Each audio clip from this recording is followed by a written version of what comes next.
Welcome everyone you were listening to and perhaps watching Hot Sauce Sports. I'm your host, Piers Delariz. We have an excellent show up here for you today. Here, of course, with Terry Tam. Terry, how's it going? I am fantabulous. We'll hear it after, but we just heard the interview with, we learned about Top Shots today. We learned exactly what they were. It's funny. Now we're masters and we can explain it to people. It happened live on the show last week where it was on the script. We had to talk about Top Shots, and we've very, very, very quickly realized we're the wrong people to be talking about this. So we had Gianni Settino. He's going to be on this show, joining us from California. He's basically a crypto genius, as far as I understand. Yeah. Eagle, would you confirm or deny crypto genius? Yes, I would actually say that's true. There we go. So he's a crypto genius.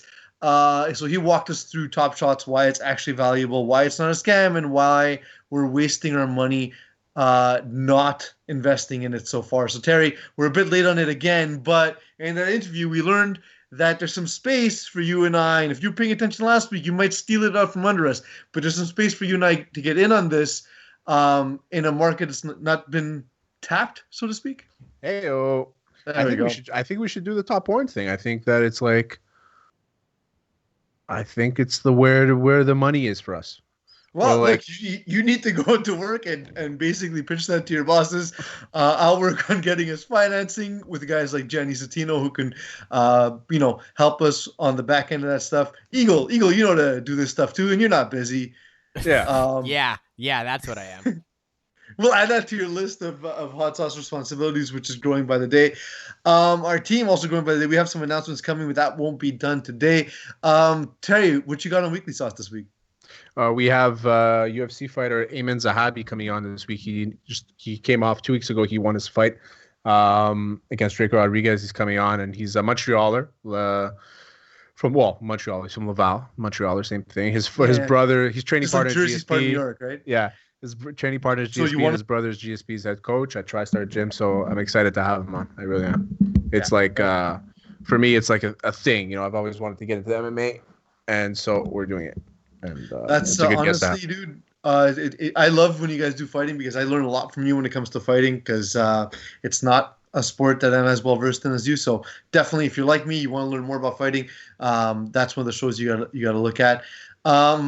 Guys, I've been going through this renovation, and it's a renovation that will never end. Part of Hot Sauce Sports has been chronicling my renovation projects throughout my home. My closet's finally getting done in my bedroom. My wife is currently, organizing it and getting it all looking pretty.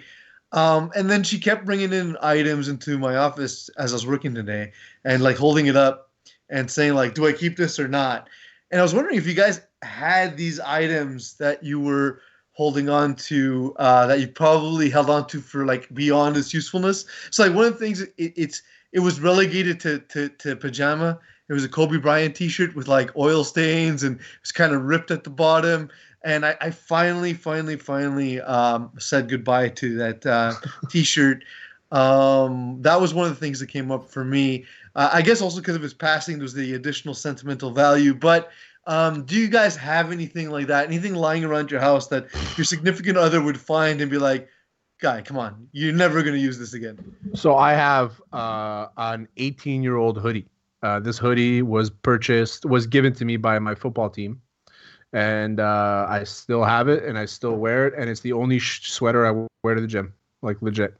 It's my North Shore Mustangs 2002. 2002.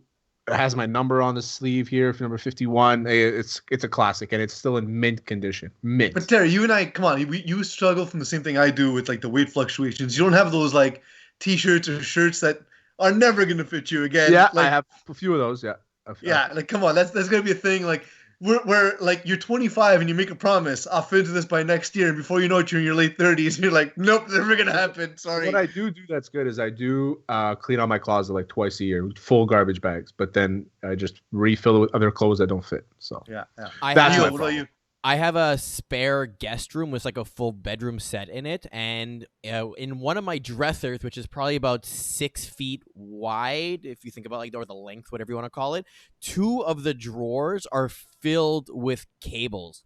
And I mean any type of cable or adapter you can imagine. USB, micro, mini, USB-Cs. Now we have, like RGB cables, like the coaxial ones, the component ones, HDMI's. You can open a Radio Shack. Fax wires. I could literally open a Radio Shack. Yeah, it's full these wires, and I hold on to them because the moment I'm gonna throw them out, or I'm like, okay, I don't need this anymore, the next day, guaranteed, someone's gonna be like, oh, I need this particular thing, and I'll be like, God fucking damn it! Like, of course, I'm gonna get rid of it when someone needs it.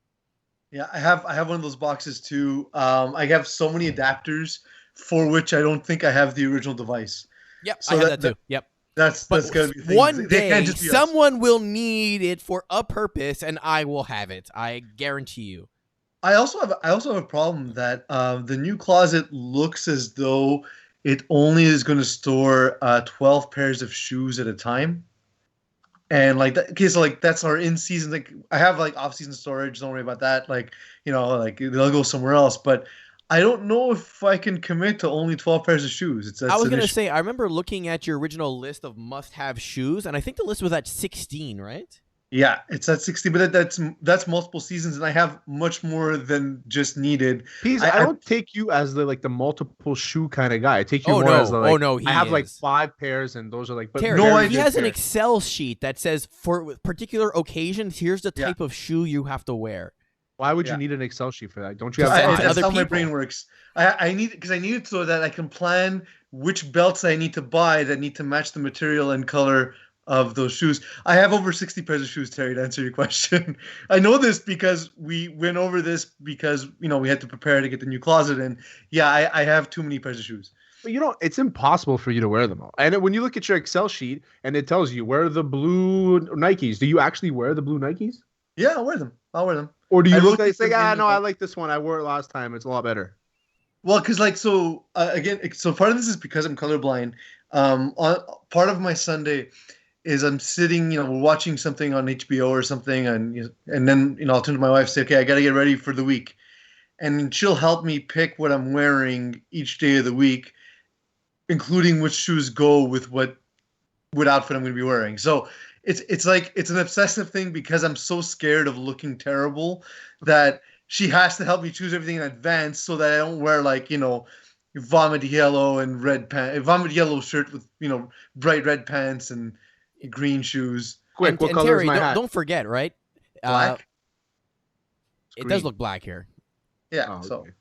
Don't forget, right? For any type of shoe, you have to think of the different permutations. Like, let's say you're getting like an Oxford wingtip, right? You need that in black. You need that in a dark brown. Maybe you need it in a gray. Maybe in a light brown. Maybe you want, navy Oxford. Maybe like a beige at that point for all the different combinations. Like right there, we're at like 6, and that's just one type.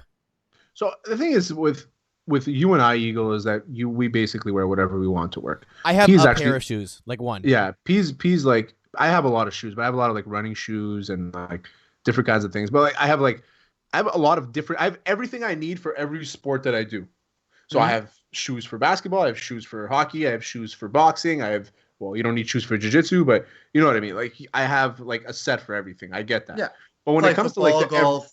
Yeah, exactly. When it comes to everything else, like the everyday stuff, you need a pair of black nice shoes, like dress shoes, a pair of brown dress shoes. This is for a guy like me. A pair of brown dress shoes, a few running shoes to rotate at the gym or rotate walking around, a few sneakers that are nice that you can wear to like dinner and stuff like that. And that's pretty much it. Well, no, but what about your boat shoes? You need boat shoes in brown, boat shoes in navy. You also need navy. I do have a pair of boat shoes, but I haven't been on a boat in years. I just wear them because they're nice. Tomorrow, if we buy a boat and we invite you, what are you going to wear? I own more boat shoes than you own boats. There you go. That's a good point. It's a good point. But yeah, Eeks, to your point, it's like, yeah, I mean, when I have $1 million from our Top Horn venture, then yeah, I'll buy a boat. Yeah. Yeah, in which case I'll have the right shoes to wear on your boat, Terry. Yeah, so it'll work out. It'll work out eventually. Thank you, It'll pay off in the long run. Until then, we do have the news.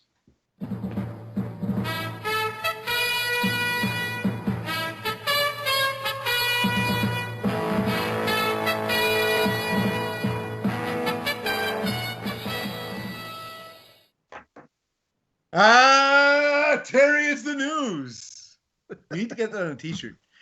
Just because any like additional layers of things that I can use to annoy you always make me happy. Just like one of the stories in the script. We'll get to that in a second. J.J. Watt signs with the Cards. It wasn't one of the teams that was teased. And I saw it. I was like, okay, kind of makes sense. He's getting old, got a good paycheck, but he's still effective. Kind of win-win for everyone. Mm-hmm. But like, so there are those hating on it because they think, well, come on, I thought you want to play for a team that can compete. And then there are those, of course, making fun of J.J. Watt because it's J.J. Watt. And he went out of his way to say that he didn't choose a team that paid him the most money, but it kind of looks like they're the team that paid him the most money, which, by the way, I'm all for. I'm all for it. Get as much money as you can. Of course. I mean, listen, if the Cardinals, the thing is that any team that offered whatever he accepted would have been the right dollar amount for J.J. Watt. That's the way I see it. Like, whatever team is willing to pay the amount for him, that's fine. Let them pay for it. The NFL prints money. So for the Cardinals to go out and look for a guy like this is huge because they're like that close. They're this closer now to winning that division. And that division right now is not that it's up in the air, but we don't know what's going to happen with Russell Wilson. We don't know what's going to happen with the Niners. So it's basically the Cardinals. Also the Rams. Now they have Stafford coming in, so who knows if that's an experiment that's going to work. But they're a good team, right? They played really well last year. They had a bad year the year before, but they're a good team. I think that they're the favorites to win the division, I think. So it'll be the Rams and the Cardinals. I think they're going to be battling for the division. And J.J. Watt helps them a little bit more playing against guys like Matthew Stafford, who don't like to sit in the pocket, and he's able to knock it out. So, I mean, I think it's a great signing on both sides. I think that J.J. Watt goes to a team that might be able to contend, and the Cardinals get a guy that's has an extremely good work ethic, that they know he's going to put in the hours, that's a good leader, that they need that for such a young team. So I think it's great, and he's back with DeAndre Hopkins. So now let's trade Kyler Murray for Deshaun Watson, and it's fine. And then hire Bill O'Brien as like the GM somehow. When I saw that, I mean, I thought the Cards were okay last year. Like, they have a second-year quarterback who's going to take a second to develop, and it seems as though they're doing the thing where the only way you can sign a player like this in a cap sport is if you're doing the thing where you're not yet paying your quarterback top dollar, especially as the cap is coming down. So the only teams really that can kind of compete with the Cards in this scenario are teams who still have quarterbacks on their rookie deals, which there aren't a ton of. You know what I mean? Like, it's a limited amount in the NFL. Yeah, so exactly. I think it was a good move. I think it was smart. I will say the Cards just got a little cornier. We're going to probably see a lot of really early morning workouts by J.J. Watt. Maybe another picture of his modest chalet with an elevator in it. We're going to see him at the Grand Canyon being like, early morning workout. What a view. Hashtag Arizona, a new home. Yeah, maybe just him chilling with a bald eagle that was photoshopped in by a Cardinals graphite. They basically just beat another American. I love how during this whole thing, everybody assumes that because he's a free agent that anybody who's a free agent is going to sign in their hometown. Like, everybody's like, oh, he's for sure going to Green Bay, back to Wisconsin. What makes you think he was a Green Bay fan? Maybe he was a Dallas Cowboys fan, which is very likely. You know what I mean? Also, he very famously was like a pizza boy when he was living in Wisconsin. Maybe he just didn't enjoy that life, and he wanted to go another direction. Besides, if you could choose to live somewhere warm or somewhere cold, why would you choose cold? Maybe he's a golfer. Did you hear how paranoid he was with the whole free agency process? Because the way he actually revealed his team, right? They threw a picture on his Twitter and the whole stuff, and kind of saying, wearing the Cardinals jersey and source me. Because he was still very unsure in terms of who he was going to pick, he actually ordered, I think, 4 or 5 different shirts of the teams he was considering and had it shipped to his house. But he was worried that people were going to catch it in the FedEx scenarios or whatever it is and try and, leak it. So he had his friend order it to his address on his credit card, and then he went to go pick them up just to try and make sure no one was going to find out. Imagine he didn't pay his friend back.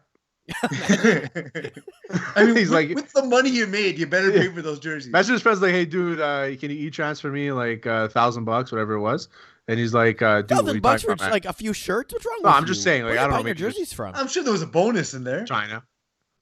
He's helping protect the secret. Apparently, the report I read that I found bizarre was according to a reporter, someone on the Houston coaching staff, of course, who didn't have the balls to give his identity. It was an anonymous source, but an anonymous source within the Houston Texans organization said that he actually hurt the defense, that he was out there always looking for his own stats, that the defense is better off without him. Given that he was the most double-teamed player in the NFL this year after Aaron Donald, and he's had all the surgeries, and he's the age that he is, and still attracting all that attention. That just sounds like sour grapes. Does that make me sound like 100 years old to say sour grapes? I think so. Or the team is so bad that the other team is like, they only have J.J. Watt. Let's just double him. Who's also not good, apparently. Yeah, who's not good. Let's just double J.J. Watt and just be like, whatever, we'll just win the game. And that's basically what happened. But I don't know, man. I think that he's going to have a great year. I honestly do. I think that he's going to have like 10, 11 sacks, maybe a handful of pat downs. Like, you know, I think he's going to have a great fucking year. One of the things that's being measured now is the pressure caused by someone, even if they don't get a sack, right? So, like, I remember Olivier Vernon, when he was with the Dolphins, got all these amazing numbers, and he signed a huge contract with the Giants, and now he's with Cleveland, and he's a fine player. But I can tell you, as the only person on earth who watched Dolphins games, Cameron Wake is the reason Olivier Vernon got all those sacks, because you have this absolute menace collapsing one side of the pocket. Quarterback steps up and gets his face eaten by Olivier Vernon. Okay, so let me just list off their defensive linemen. Okay, Zach Allen, Corey Peters, J.J. Watt, Chandler Jones. Like, that's like a legit front four right there. Yeah. And the rest of their defense is pretty sick too. But Buda Baker, Drake Kirkpatrick, Patrick Peterson, a little older, but still, that defense is actually going to be sick. And I think Kyler Murray he's gonna make he's gonna have such a good year. His manager's gonna be forced to renegotiate, and he's gonna renegotiate a year early like Carson Wentz. And 2 years from now, he's gonna be one of the highest paid players in the league because he's gonna have such a good year based on the defense giving him good field position at all times. Well, another quarterback that's succeeded when the defense was at the height of their powers, of course, was Russell Wilson. Russell Wilson, to me, he looked at the beginning of the season like maybe the best quarterback in football, and sort of had a struggling second half of the season. He ranked below Derek Carr on Pro Football Focus, which I found to be surprising, because that means basically my eyes are lying to me. I don't think Derek Carr is as bad as a lot of people claim, but yeah, I didn't really put them in the same stratosphere. This is what I think about Pro Football Focus, is that they're also paid by the NFL, and this is what I think. Yeah. I think that they put him low enough so the price on him is low. It gets lowered a bit, because I think the price on him right now is the demand on him is crazy for what they want. Like, it's a maximum of 3. You can't trade further than 4 years, right? Or further than 3 years. So you can only give 3 first-round picks. How many other picks are you going to be able to give up for Russell Wilson? And like, the only people that would be able to trade a value enough for Russell Wilson would be like a team like the Cowboys, who like don't want to franchise tag Dak again, so they want to pay him, or you know what I mean? They're going to give up Dak and 2 first-round picks or something like that, you know? So I think that these fucking ratings make no fucking sense to me. And I'm with you, where I don't think that Derek Carr is that bad of a quarterback. I think that he's in a situation now where he has Gruden breathing down his neck anytime he throws a bad ball. And I think that I also think that Russell Wilson is like 1 or 2 of the best quarterbacks in the league. I have a conspiracy theory on this, actually. So David Carr, I believe his name, Derek's brother, recently was quoted saying, if you're the Raiders and you hear that Wilson's on the block, you pick up that phone immediately, essentially suggesting they should trade Carr for Wilson or some type of deal. Maybe Wilson's agent or Wilson himself was like, nah, man, I don't want to go to Oakland. Like, fuck that shit. Oh, but Oakland and was one of the cities then he kind of called like the PFF guys to be like, rank me lower than him, just so the Raider fans are going to be like, no, we can't trade down for a quarterback. Yeah. Well, that was one of the teams he approved, though, was the Raiders. So, I mean, exactly. It seems doubtful. I think Russell Wilson... Maybe second thoughts? I think he's too lame to live in Vegas, though. Sure, what would you do? No state tax? Yeah, but he go to bed at like 10 p.m., will they tax him more because he's so lame?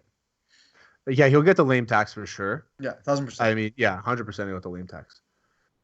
But I don't see Oakland as like a destination. I really think not because I'm a Cowboys fan. I do think the Cowboys have a good say on if they're going to be able to sign him or not. I don't think he's leaving. If he does, that division is for the Cardinals or the Rams because the Niners are going down. But I mean, and let's call a spade a spade. What's more likely, Wilson getting traded or Carroll getting fired? Oh, that's a good question. Carroll, I think Carroll should be fired. Not that he's been doing a bad job. I think that they just need fresh blood in there because the way he thinks, the way he runs everything. You need to build your team around Russell Wilson, and I don't think they are.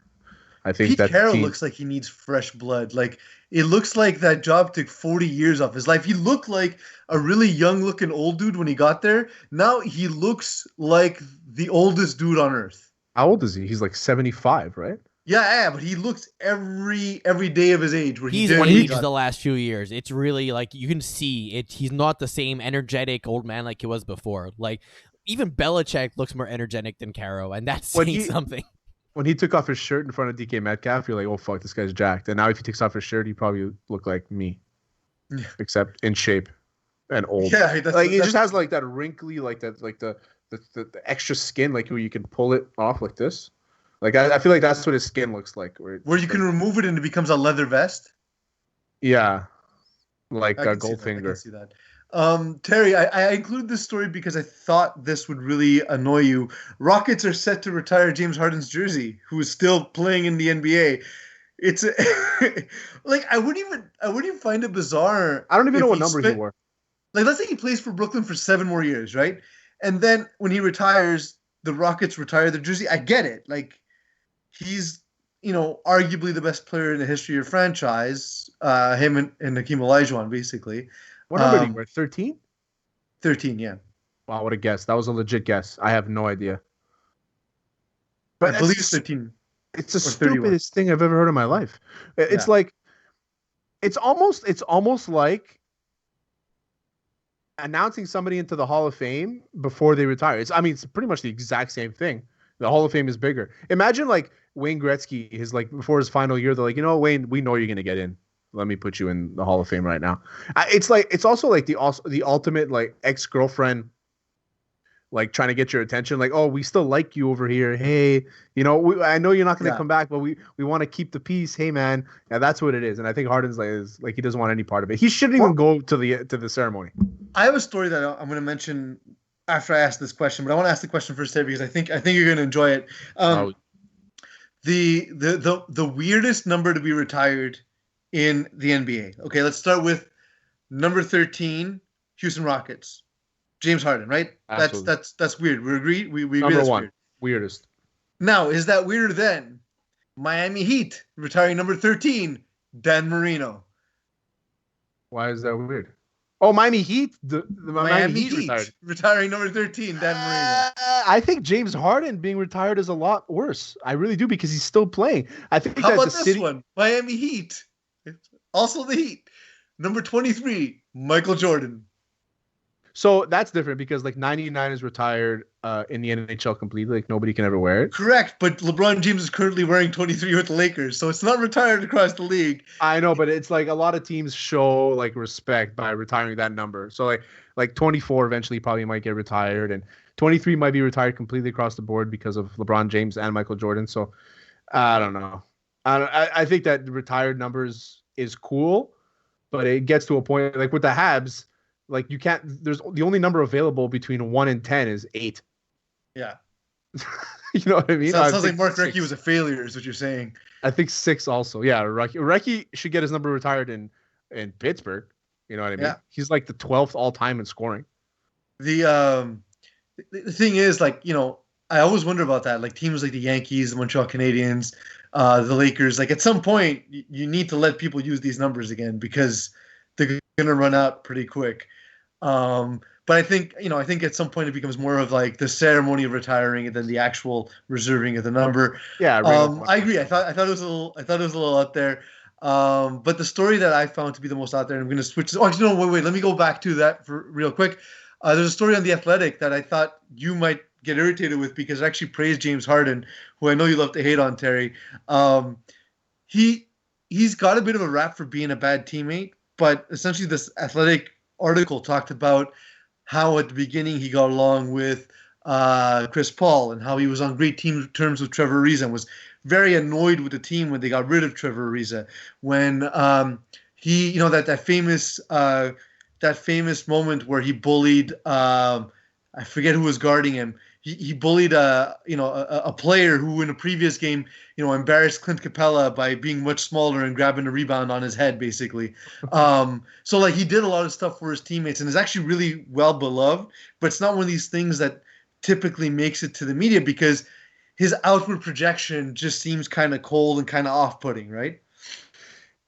He's a special guy, and I think he's a very entertaining person. I do think that he's all about himself. I mean, but I have nothing to base myself on. And now this Athletic article might have convinced me, pushed me to that level. And I think that it's not necessarily about him asking for a trade. I think him asking for a trade is fine. But I've always had a bad feeling about him. Like as if it's always about him and he complains. And I always had this weird selfish vibe. And now I'm vindicated. Now I confirm my skepticisms, my tinfoil hat conspiracy theories are confirmed. James Harden is an asshole, according to based on the story that said he was a good guy. Yeah, he's an asshole. I think he's an asshole. I think he's an absolute asshole. A guy who's a legit bad guy. We're gonna shift gears a little bit, talk something a little serious. Kellen Winslow Jr. Sorry, let's not confuse the two. Kellen Winslow Jr. was a guy who I thought was going to be what Rob Gronkowski ended up being. The guy who absolutely redefined the tight end position. I just saw this guy as being absolutely unguardable.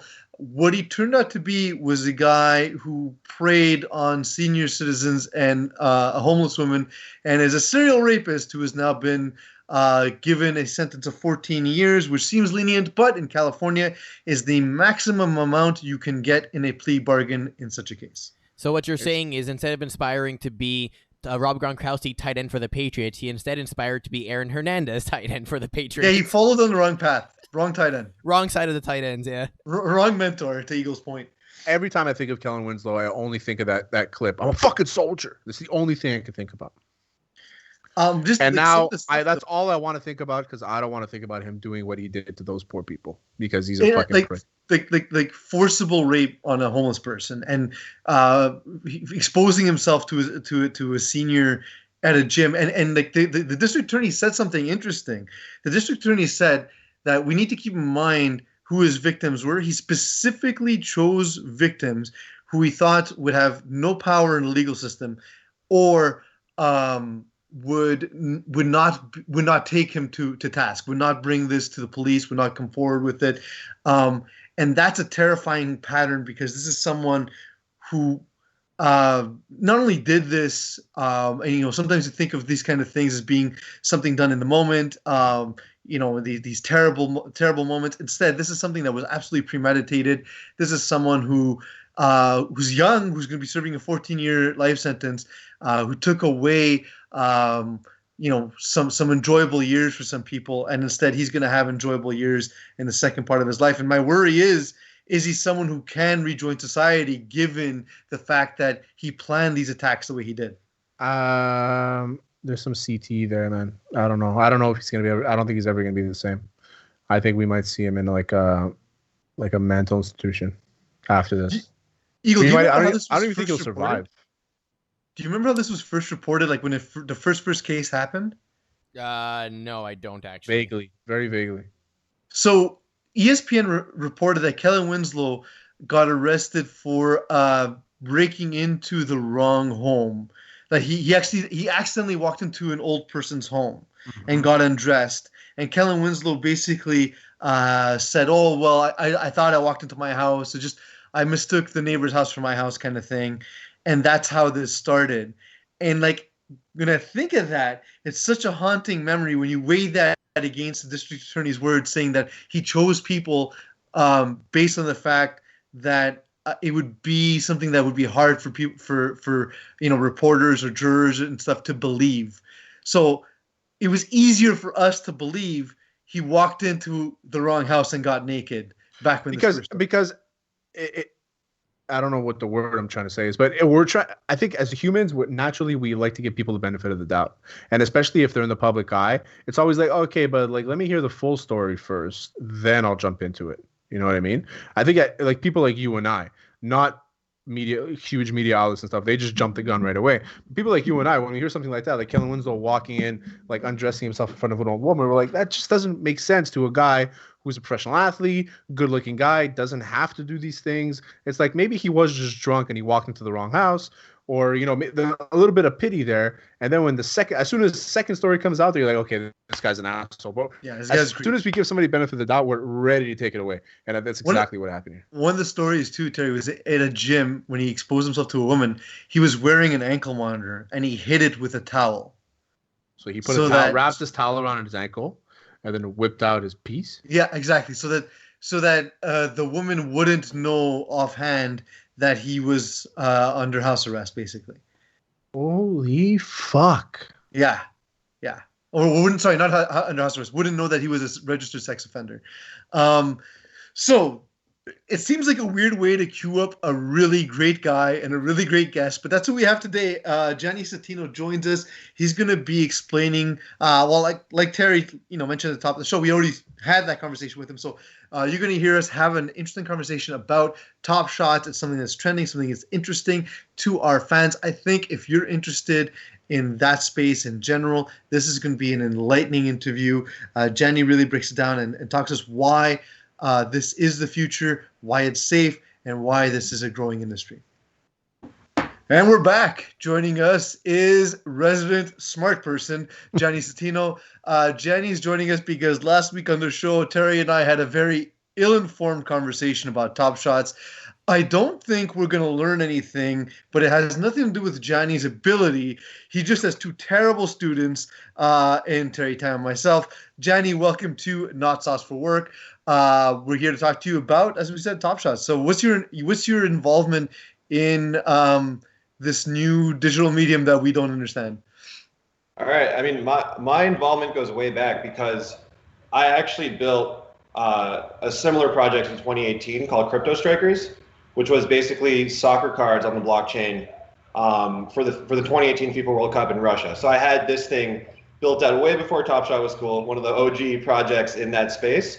And, the interest at the time was pretty minimal. Like, there was still a huge hurdle to getting into crypto, getting your wallet set up. But then Top Shot basically came along and they made the experience really, really user-friendly for people like you guys, I suppose. And so I'd been following their progress for a long time because I knew they had secured the NBA rights. I knew they were kind of, advancing the space of something I had worked on in the past. And when they launched in August for the beta, I managed to get in like really, really early, basically still like, less than 1,000 users. And at the time, able to just buy up packs and packs and packs, thinking, okay, this is kind of fun, but never thinking it would blow up to where it has today. So yeah, been on the platform since August, and I'm mostly out now. I have a couple moments left. Gianni's in California, so his brain is working a lot better than ours, just because the sun, vitamin D, less COVID, all that stuff. You know what I mean? So you're selling us too short. I was really high last week. Also, I was stoned off my ass when we were talking. Yeah, I could tell. So now I obviously know what this means, but explain to us, explain to our listeners, most of which just assuming they're 5 years old, what is a blockchain and what is a chain too? All I know about blockchains is blockchain amino acids. That's all I know about blockchain. Makes a lot of sense. Very different thing. Two very different things. I like how you pretend to know what amino acids is as well. I kind of do. I know how to take it while you're working out. It helps. That's the only thing I know. That's a very expensive. You're just pissing those away. You don't need those. If you have normal protein intake, you don't need the BCAAs while you're working out. Take that from the resident meathead over here. But so I mean, you're asking what a blockchain is. So do you guys play like FIFA Ultimate Team, or do you guys play any like video game where you have okay? So take the example of FIFA Ultimate Team. Basically, your cards and the ownership of those cards is stored on EA Sports' servers, right? So there's a centralized database somewhere that says, P's, you own this Ronaldo, this Messi. What a blockchain is a database like that, but just distributed across the world and public and not controlled by any one central authority. So basically, it's an open, permissionless, layer that everyone can see who owns what cards. No one can take them away from you, because basically EA Sports can decide one day, hey, you violated our terms of services. We're shutting down your account. We're seizing all your cards. Whereas on the blockchain, there's no one entity that controls it. So basically, you truly own your assets. No one can come in and say, like, no one can ban you. No one can take them away. So that's kind of the idea of a blockchain, is an open, distributed database. So in this example in Top Shot, so I own a video. I own a video of Anthony Edwards dunking, whatever it is. Right. I own that video, but like there's millions of copies of that video throughout the internet. So this has like a digital footprint or whatever they call it there. Explain it to me in layman's terms here. Yeah, so that's what they call the non-fungible token. You guys heard the term NFTs? I mean, I've heard that. I heard that this week, but I have no idea what it means. Okay. So basically, it's to you actually. Probably on my Twitter, right? Yeah. So yeah, NFT is basically what's called a non-fungible token. Just think of it as a digital asset that's stored on the blockchain. So in this database, that Anthony Edwards video exists on YouTube, but the token representing that video in the Top Shot blockchain, there's only 100 of them, for example, or 1,000 or whatever, the number is for that given card. And then you would own, one of those 100 tokens. Sure, the video exists on YouTube, on ESPN.com, whatever, but the actual token representing ownership of that specific moment on Top Shot, there's only 100. So it's like a scarce digital good that not everyone has access to. Even though they can watch the video on the computer, they don't truly own the asset. Of course. So if I'm one of the 100 people that own this, I thought it was one video per person, like one token, one serial number per video. Yeah, I mean, so it's say the Anthony Edwards moment is the dunk he did last week where he kind of killed the dunk over him. So yeah, there's that one video, but they might issue 100 tokens of that video and serial number 1 to 100. So it's the same video, but there's like unique serial numbers. And typically on Top Shot, like number 1 is more valuable than all the others because it's like the first one. And then the player's jersey number. So I actually don't know what Anthony Edwards' jersey number is. But no serial number, X, whatever his number is, would be worth more than the others. Like LeBron James, number 23 in a series of 100 is always worth more than like number 64, for example. Oh, okay. That's a different aspect to it. I like that aspect. It's interesting because I'm always like half a step too late on these things. Like even crypto, like you could probably explain it to. I still don't understand cryptocurrency. I'm holding strong on Nokia, Terry. I don't care if we're. I don't know what that means. I'm holding strong on Nokia. I don't know what Nokia means. I know what's Nokia? No, Nokia. Oh, Nokia. It's a freaking. But what is? Oh, because you bought stocks in Nokia. Yeah. We're talking about cryptos here, please. We're not talking about fucking. This is not Wall Street bets, guys. This is crypto talk. Come on. Yeah, this is where the nerds hang out, man. For sure. No, Gianni, I do kind of have a follow-up question on that. So unlike a physical good where I'll take hockey cards, right? They print a certain number of them. There's only so many in circulation. Wouldn't you say that a digital good, that it's an artificial scarcity in having a certain number of them printed? Because effectively you can have an infinite number of them. They're just choosing to limit supply. Yeah. I mean, isn't that what they're doing with real hockey cards as well? If they say, hey, this like Mark Messier card you have is one of 1,000, they're doing the same thing. It's artificial scarcity, right? And you actually, on the flip side, if it's like Tops or Upper Deck, I don't actually know who has the hockey card rights. But you're kind of taking them at their word that they say, hey, there's only 1,000 of these in the world. Like, how do you know that they haven't actually minted 5,000 just to double dip and actually sell more cards, right? Whereas on the blockchain, all this information is kind of open and verifiable. So you can go, if you're savvy enough to go look at the code, you can look, hey, this Anthony Edwards moment, there actually is only 100. It's like written in code, it's provable. Whereas like with Tops or Upper Deck, you don't actually know how many they're printing.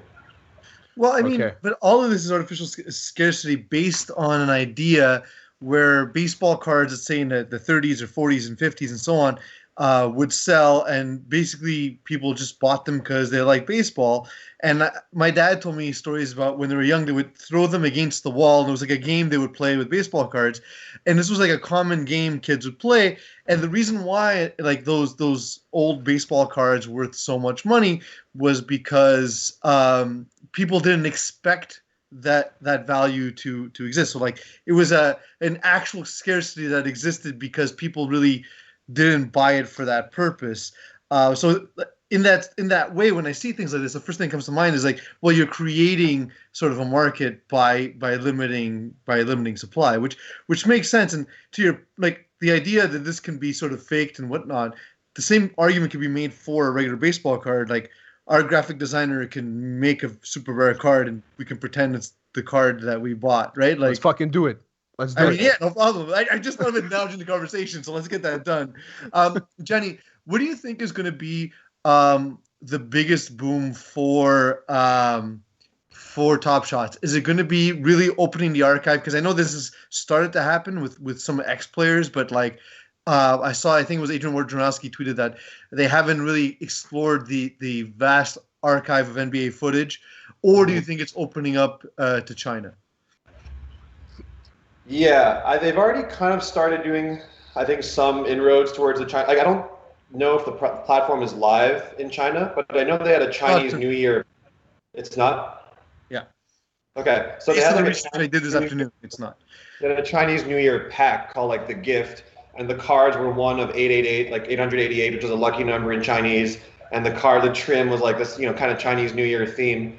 So they're already, I guess, trying to appeal to that demographic, I guess, given the size of the Chinese market, given China's passion for basketball, and also like in crypto in general, like the Chinese crypto exchanges have some of the biggest volume, because I think gambling is a bit more in the culture. Like people just want to speculate on stuff. So it seems like a perfect fit, given like they love basketball, they love speculating, gambling, and it's kind of all the things that Top Shot embodies and encompasses. But I think that's going to be a big boom. Going into the archive, yeah, like I think the big one is MJ, but that's going to be the trickiest rights to get because he's like independent of the NBPA. They'd have to go secure MJ's rights independently, which is like pretty tough. Like NBA 2K, all the video games never had Michael Jordan up until recently because like he's notorious for his like he's really closely guarding his brand, So of course. There's even some hat companies. Johnny, we'll go. Me and you will go play at his golf course. We'll just take a trip down to Florida. No, in all seriousness, I don't think Michael Jordan's that good at golf. Actually, I think I could beat him. Maybe, but we got to let him win so that we can help negotiate the rights for Top Shot. Well, or I was going to say you can hustle him. Well, he doesn't play unless it's for money, and we got to make some money on Top Shots to be able to pay the gambling debts. That's also a good point. Yeah. So Gianni, this is where Gianni's going to help us. You're mentioning NFTs before. Because you're kind of involved in the scene, are there any use cases that people have pitched to you that you just straight up said this isn't going to work, or like ridiculous ideas, or do you kind of think anything can become a digital good? It's a good question. I think I've heard a lot of people pitch like tokenizing real world art and like, okay, I have this painting in my house and I sell tokens of it on the blockchain, and then like people like, when I sell the painting, then they have shares of it and they get like, 33% of whatever. Like, I think that stuff is dumb. I think I'm much more bullish on the stuff that's fully digitally native. Like a Top Shot card or moment only exists in the blockchain. I don't like this idea of like having a token representing a real world good. I find all those stupid, and you end up in, all right, say I want to sell this painting and I have like 6 different people who own shares of it. Now I got to like run after them, and there's like a vote of whether we sell it. It seems like a mess. I'm much more bullish on fully digital things that exist only in a digital space. But I've seen cool stuff like, okay, there's these 3D worlds being built. What if you're able to like display your Top Shots in this like 3D museum and like get a cut of the admissions people pay to go enter this museum and like look at this rare LeBron James card you have? I actually think that stuff's like kind of crazy, but it's like probably not unrealistic on like a 2 to 5 year time horizon. So let's start selling digital real estate. I think like we got to take the next step, Terry. We can't be behind again. This is the way we get ahead of the game. Well, just go take a picture of like a house in Westmount. Just take a picture of it, and then we'll create a blockchain, and then then people owe us money for just taking it around. I think that's how it works. Yeah, we figured it out, Gianni. We really appreciate you coming on. No, but the NFL's in on this too now, right? The NFL, the NHL, I think they're all getting in on it. Well, I think they've seen the success. Now, obviously, like Dapper, which is the company behind NBA Top Shot, can go to all these leagues and be like, look at what we did for the NBA. Like, this is all anyone's talking about. It's on fucking ESPN. Can I swear on this podcast? Or? Yeah, absolutely. Yeah, absolutely. I swore like 8 times already. All right. I wasn't sure if it was like the Flag Plus podcast or a separate thing. This is like your own. It's a separate thing. Yeah. Been 2 years. Rob, Thanks for the support. Appreciate it. Rob calling me up and texting me saying, "Hey, this is a kid-friendly podcast." Yeah, I think now the leagues are seeing the success of it. Like, I don't know if you guys saw today, the NBA announced their rising stars for the All-Star game on Top Shot. So it's like, yeah, this is like here to stay. And the NFL, NBA, MLB would be stupid not to like follow suit. So, 2 questions. 1, do players get cuts from any sale? No, but I've seen players like hustle. I don't know if you saw. I think it's Josh Hart from the Lakers. He basically like started tweeting like, "Yo, what's this NBA Top Shot thing everyone's talking about?" And like a fan replied right away and like, "Hey, I'll gift you a moment. What's your username?" And they sent him like a Josh Hart moment to get him started, get his collection started. And the guy who makes $9 million a year turned around and sold the moment on the marketplace right away. So amazing. A free card. He just flipped it for like $20 in the market. Love it. And I've seen Terry Rozier on the Charlotte Hornets saying, "Okay, I have these 12 cards of mine in my account. Whoever buys them, I'll give them a signed jersey or signed basketball. Or like, the next time we're allowed to have fans at our game, if you buy this $1,000 card off me, you can sit courtside and we'll hang out after the game." It's like there's been that kind of stuff. Yeah. Which actually, these are I imagine licensed through the NBA, so players would make their cut that way, and that the NBA shares a licensing agreement with the Players Association. Yeah, unless they have unless because this is new, it doesn't fall under those terms. But I don't see how that would be. Yeah, I don't think they would let that pass. Yeah, they have both the NBA and the NBPA license. So I think the players must get some rev share, but not like LeBron's cards. I don't think it's prorated based on whose card. It would be shared amongst its membership, I imagine. Terry, what was the second part of your question? Well, the second one was, are players allowed buying? And you answered it. So you are allowed buying and then making deals to sell it. So at least the players have some sort of control over what's going on. Like, they don't get nothing out of this. Like, we'll use the Anthony Edwards clip. If he wants to buy that clip, he can buy it, no matter how many times how many tokens it has per video, but he can buy it and then flip it to whatever, and that's his money, right? So, and he can sell it for courtside seats, like you said. So that's cool. I like that. I like that the players, at least they have a say in it. I mean, that's my first thing. I'm like, did the NBA just make all this money off of the players' backs and the players not getting anything? That was the first thing I thought. And the second thing I thought was, this is another thing I have to have anxiety about.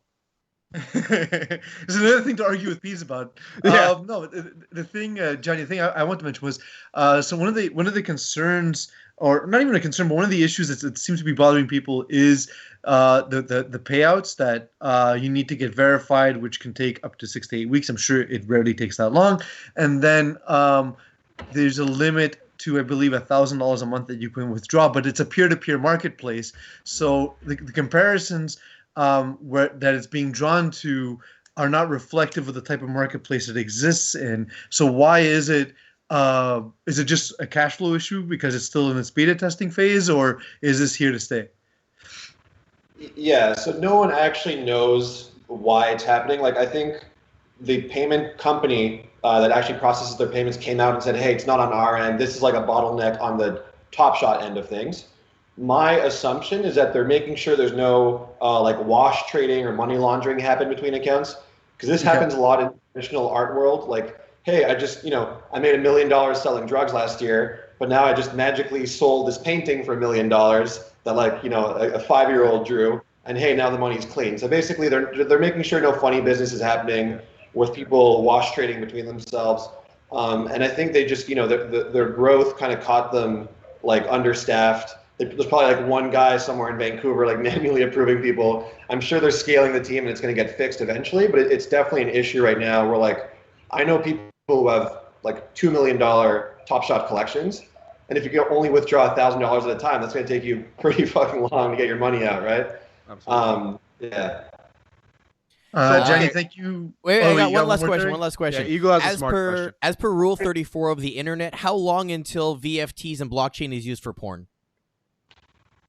Man, I bought these. Do you guys know what waifus are? W-A-I-F-U. Yeah. That's like anime girls, basically. There's a project that's spun up that's like these like non-fungible tokens of waifus, and I bought a couple just in case the project blew up. I kind of like just throwing random shots on goal and see if these projects take off. So I have these 2 virtual girlfriends sitting in my digital wallet right now. These digital waifus.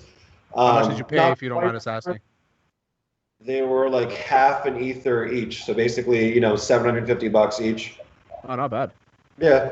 Worst So case, then Terry and I talked about the idea of launching our own platform, Top Porn. Yeah. So you're saying that would be a great idea. I think it's trending in that direction, and you guys that still hasn't been tackled, so you guys can be ahead of the curve on that one. Okay, so what's the first step we need? Who do we need to call for this? Do we call you? Gianni Settino, I believe is the guy's name. Is it porn of you guys, or is it like that? That wouldn't fly.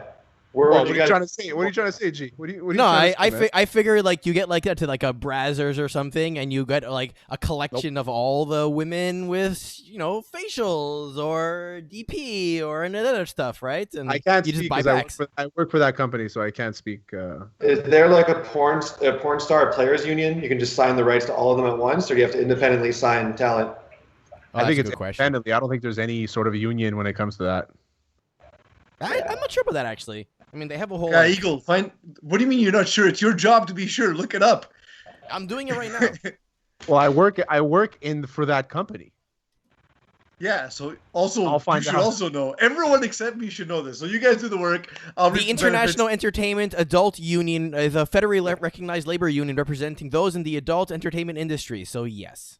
Okay, but if Abella Danger's not on, then it's not everybody that's covered. You want me to Google members now too? Jesus. Yeah. You got to sign those guys first. Source the content, and then I'll help on the engineering side of things for you guys. Awesome. Right, let's do it. Awesome. Looks like we are a brand new venture because we're not busy enough, Terry. Thank you, Gianni, for joining us. Honestly, it's been a blast because this is something it's trending, obviously, and it's our market is, of course, sports fans. So it's something that's very, very popular in those circles. So thank you very much for taking the time to explain something that Terry and I are too dumb to get. Awesome. Thanks, guys. And we're back, and you still know nothing about cryptocurrency.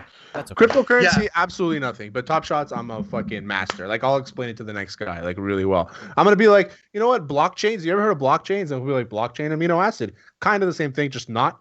And then I'll explain what Gianni said. Top Shot's got a fuck ton of blockchain. It's got the most chains in the block. Everyone knows. Dude, you don't know what blockchains are? What about what about NFT? A non-fungible token. What about those? You don't know? I can't believe you don't know what that is. Like, it's been 3 minutes. You already forgot what an NFT is. Jesus. You know who's got the least fungible tokens, Terry? Who? Top Porn. Top Porn's got the least fungible tokens. Come to us, and you'll get funged. Exactly. All right, guys. I'm fed up with you guys insulting technology. We're gonna move to rapid fire topics here. Not knowing technology. All right, I got 5 of them for you today. The first one is flaming hot mess. The Calgary Flames have not been exactly the best team on the ice this year in the Scotiabank division. So they took the ice for their pregame skate against the Ottawa Senators, and it was a little bit dicey, let's say. Saturday, the Calgary Flames, we don't try to judge much what's going to happen from a game from a warm-up. But as far as warm-ups go, this was disastrous. Cue the clown music because this was something.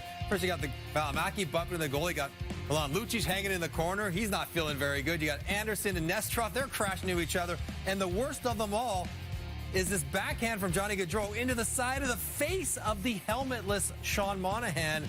And he left the ice. I tell you what, I used to not like it when my team felt sloppy like this. Like, I thought it was a precursor to a bad game. Right. So we'll see how this one plays out. And wear a helmet in warm-up. It is the most dangerous time for a player to be on the ice. But you got that when the hair is flowing. Now you got some more scars to go with it, too. Good point by you. They lost that game 5-1. You don't want to know the reason why? You want to know the reason why? The reason why is because they had their rookie party the night before. Oh, that'll do it. They were all hammered. The entire team was destroyed. Because what can you do in a bubble? You have your rookie party. All you do is just get annihilated. And you can see Lucic. He's like feeling. When the hangover is like your body's like heating up, and then you get on, and now he's on the ice, so he's cooling down, but like he's moving, and it's just not looking good. I bet that if you look at the bench during the game, they were as white as the sweater right here, guaranteed. Terry, you've played sports when you're hungover. You have that moment where you start running or you start skating, and then I'll be good. No, I gotta breathe. I saw that, and the first thing I thought of course, was who has Sean Monahan on their fantasy team? This guy. And then I saw that and I was like, this feels like the beginning of the first Mighty Ducks film, like before they're good. That's what I saw in Calgary Flames. Been a long season, been a long few seasons for them. But 5. hopefully they'll be a D2 soon. When they were District 5. Yeah, it's true. All right, next. Cinnamon Spice and Nothing Nice. After his fight this weekend, Canelo Alvarez had little time for those that he felt didn't belong in the ring. Here's the clip. Strong, wasn't a fight. Strong, I feel fast, I feel comfortable. It's something, I think it's one of my best moments in my life. One of my best moments. Okay. Do you feel Canelo? Strong, I love the Fuker part. It's something, I think it's one of my best moments in my life. One of my best moments. Okay. Do you feel Canelo? So good. So in this breath, you hear Canelo Alvarez telling fans to fuck off, get out of the ring. He's basically deciding who should and shouldn't be in the ring. I'll tell you who should have been in the ring, Terry. It should have been Avini Yildirim. Should not have been in the ring that night because, you know why? To your point, that was not a fight. It was awful. Do you know why he kicked him out of the ring? Why? Because they were wearing Jake Paul and Ben Askren t-shirts. Like those guys had no business being in the ring. They were just like guys trying to sell t-shirts or selling the fight, whatever it is. And yeah, so Yildirim had no business in that ring. And you can tell his coach was like, after the third round, he's like, listen, I'm going to end this fight right now. Just give me a sign. And he's just not giving him anything. That's the thing about boxing is like, it's just a joke. I forgot the fight was on. I went on Twitter. I saw Adam Kaplan tweeted something. I was like, okay, I'm gonna get in there. I'm gonna watch it. It's actually literally the same reason I started watching it. I saw Adam's tweet and I was like, yeah, okay, I'll turn it on. So I finished watching the UFC, which was a boring fight, but I finished that. I finished that live, and then I watched the Canelo fight on the Zone on delay on the Zone on delay. Yeah. And not knowing the result, knowing the result. You know what I mean? And we knew the result before the fight. To be honest, exactly. Canelo Alvarez is very, very, very skilled fighter. Avni Yildirim is not. It looked bad. It was, man. It's a good thing the Zone is not a pay-per-view model because I think they would have got hammered for this fight. It didn't look great, but this didn't stop Jake Paul from calling him out later, and that would be actually a worse fight. I think. I don't think he would stand a chance against Canelo Alvarez. I don't think it. I think Canelo lets it go 6 rounds, and I think as soon as he says, "Okay, I'm done. I'm finishing this guy," it's completely over. I don't want to talk about Jake Paul fighting actual boxers anymore, unless it's like a 2-0 guy. I don't want to talk about it. Like, I think we should cut it out. It doesn't exist. It should not exist in the media. Jake Paul should not be fighting anybody except for bad striking MMA fighters and 2-0 boxers or really amateur boxers. That's it. Yeah. Next. Shut up, you're dribbling. Soccer star Zlatan Ibrahimovic, currently playing for AC Milan, I think, beforehand was playing for the Los Angeles Galaxy. He said that he thought basketball star player LeBron James should stick to basketball and avoid talking politics because it's, quote, not a good look. LeBron kind of put him in his place here. Today, I would never shut up about things that's wrong. I preach about my people and I preach about, equality. Social injustice, racism, systematic voting, voter suppression, things that go on in our community. Because I was a part of my community at one point and seeing the things that was going on, and I know what's going on still because I have a group of 300 plus kids at my school that's going through the same thing, and they need a voice. And I'm their voice. And I use my platform to continue to shed light on everything that may be going on, not only in my community, but around this country and around the world. So, if there's no reason, I won't say no reason, but there's no way I will ever just stick to sports because I understand how this platform and how powerful my voice is. And he can just ask Renee Montgomery, if I would have shut up and just dribbled. Seeing that beautiful Black woman today, be a part of a group where she's part of an ownership group now with the Atlanta Dream down in Atlanta. And it's funny he say that because I believe in 2018, he was the same guy who said when he was back in Sweden, talking about the same things because his last name wasn't a certain last name that he felt like it was some racism going on when he was out on the pitch. Right? He did say that, right? Yeah, I thought he said that. So I speak from a very educated mind. I don't remember that part. So I'm kind of the wrong guy to actually go at because I do my homework. So this is the thing about LeBron James, and is I agree with LeBron James in this. I'm on his side when it comes to this. I also, on the other hand, think that Zlatan can say whatever the fuck he wants. And what he's saying is that leave the people that talk about politics to police kind of thing to talk about politics.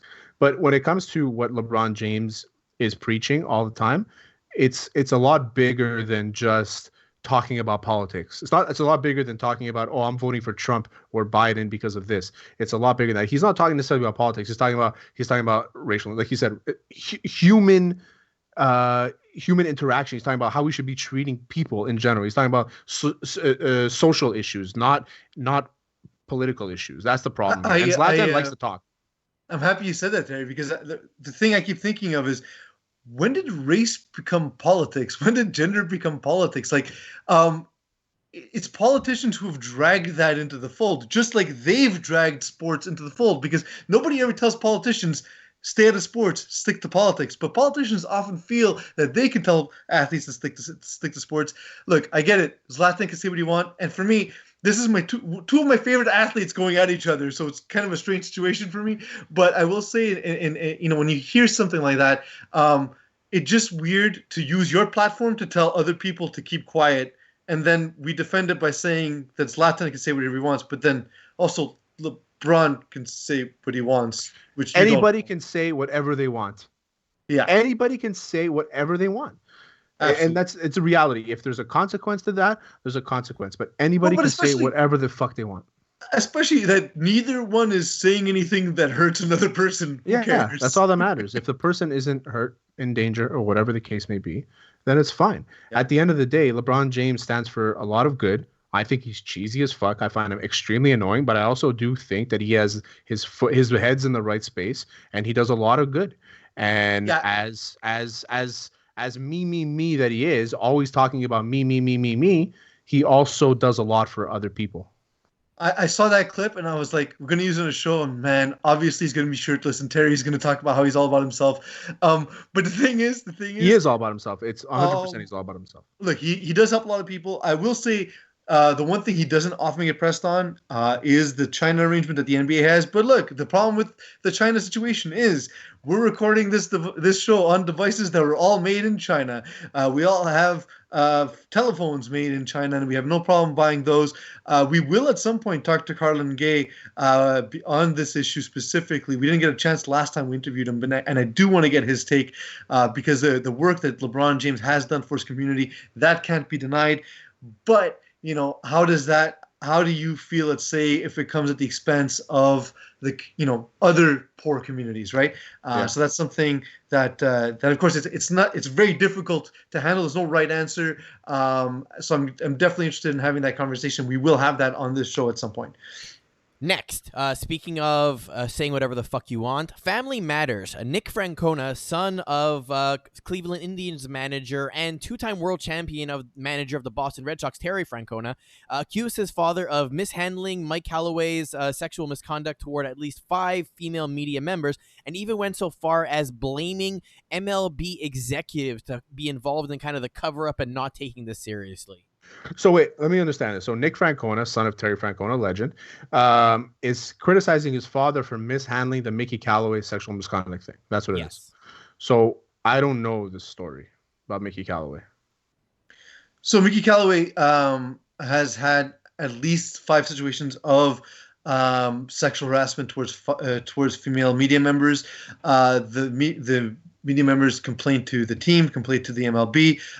Husbands of these women complained about him sending unrequited pornographic images to their wives. Mickey Callaway seems like kind of a meathead.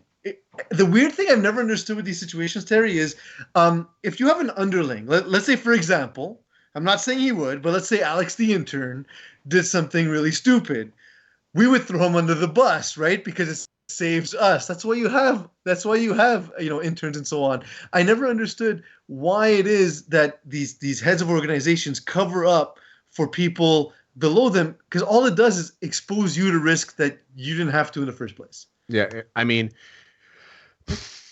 especially for something that's fundamentally wrong like this is. And how many unsolicited pictures have you received in your lifetime? Have I received? Yeah. 0. They're always solicited. So when I text you late at night, Terry, saying, "Hey, you up?" That's me soliciting. You're soliciting pictures that you might send that I'll send to you. Exactly. I have a friend a former colleague. I told him, as soon as he messages me at midnight, anything, it could be anything. Hey, how are you? A random thing. He's being responded. Anything after midnight, he's being responded with a dick pic. But because you've built this arrangement, it's not solicited. He knows going in that it's solicited. This is, he consented to it, right? So that's a different situation. It's solicited, absolutely. Yeah, he's consenting. He knows the repercussions if he ever texts me after midnight. Which is how I found out as well. Next topic, and the last one for today. Bestest Spuddy. Hasbro have changed their minds on the root of the tuber's gender. The iconic toy was supposed to go from Mr. Potato Head to just Potato Head. He has regained his Mr. title and his gender officially after a ton of backlash.